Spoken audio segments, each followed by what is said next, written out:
Sur la magnifique plage de Lance-Figuier à Rivière-Pilote s'est installé Fun Nautique. Fun Nautique propose des activités nautiques pour tous. La bouée tractée pour les amateurs de sensations fortes, du bluet pour longer le littoral sans oublier le kayak pour remonter la Rivière-Pilote.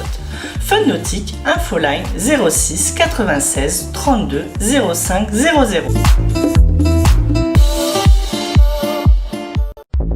Martinique Actualité. Hier, lundi 19, ce sont environ 4000 Martiniquais qui ont défilé dans les rues de Fort-de-France à l'appel de 6 syndicats pour protester contre la réforme des retraites préconisée par le gouvernement et notamment le départ à la retraite à 64 ans au lieu de 62 à partir de 2030. Ce sont finalement 3 radars qui ont été dégradés en Martinique ces derniers jours, au Robert, au Lamentin et sur l'autoroute.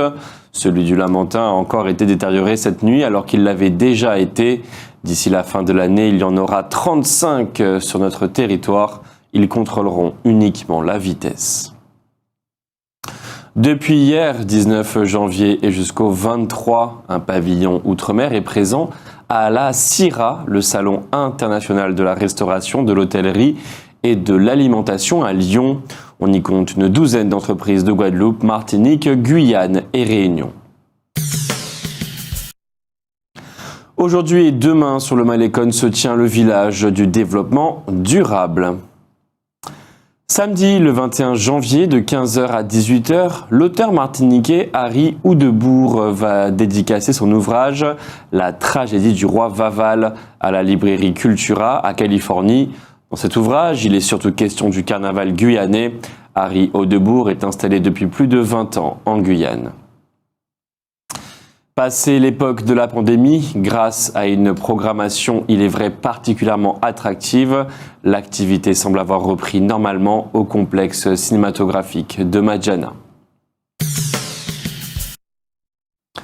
Aujourd'hui, vendredi 20 janvier 2023, c'est le triste anniversaire du décès d'Edith Lefel.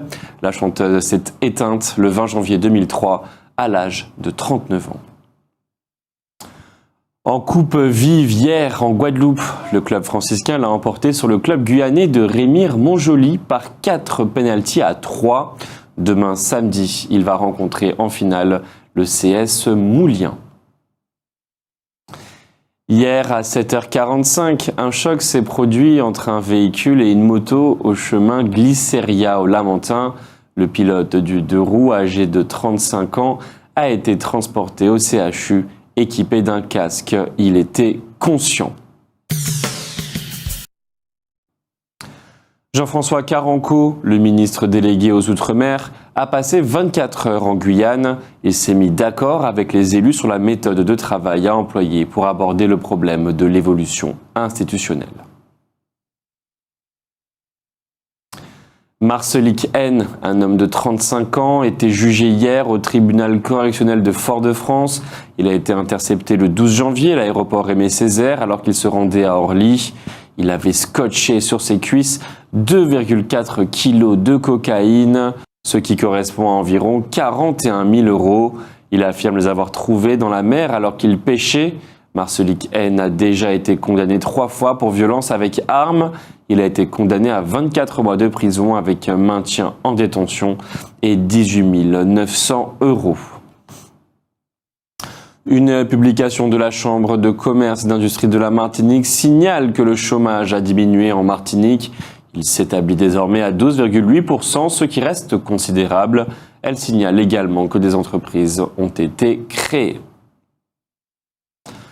Fernand Soufflé, un ancien parachutiste, a fêté récemment ses 100 ans à la ferme Périne. À cette occasion, on a pu réentendre la trompette de Maurice Boucher. La ferme Périne, quant à elle, fête ses 30 ans cette année. Le ballet Racine Créole, qui fête également ses 30 ans cette année, organise un garden champêtre en août à la Villa Lucienne à Châteauboeuf, ce dimanche 22 janvier de midi à 21h. Le comité de la randonnée pédestre de la Martinique convie le public à la 2e édition du Rallye Nature Haute-Terre, samedi 4 février au Robert, de 7h30 à 13h. Les participants pourront découvrir les zones humides de la baie du Robert à travers un parcours mi-pédestre, mi-kayak.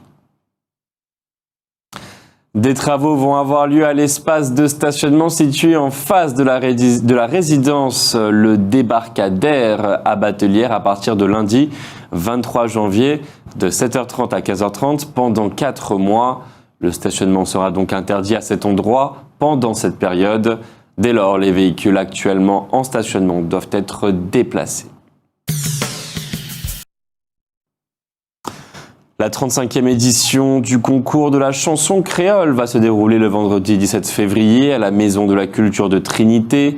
Les tickets seront en vente du 6 au 16 février auprès du service régie situé au rez-de-chaussée de l'hôtel de ville. La course La Mythique va se dérouler le samedi 4 février. À cette occasion, un espace artisanal sera organisé. Les artisans souhaitant y participer sont invités à se faire connaître auprès du service animation de la Chambre de métier. L'association Les Hommes d'Argile a fêté son 20e anniversaire à l'habitation Beaufond. Le fondateur du concept est un potier surnommé Zébé qui s'est inspiré de Negwosiwo. Pourquoi pas, s'est-il dit, ne pas se couvrir d'argile rouge pour parcourir la ville pendant le carnaval. Le succès a été immédiat. Outremernews.fr, le site de l'actualité Outre-mer, 24 heures sur 24 et 7 jours sur 7. Retrouvez la chaîne Outremer News sur YouTube.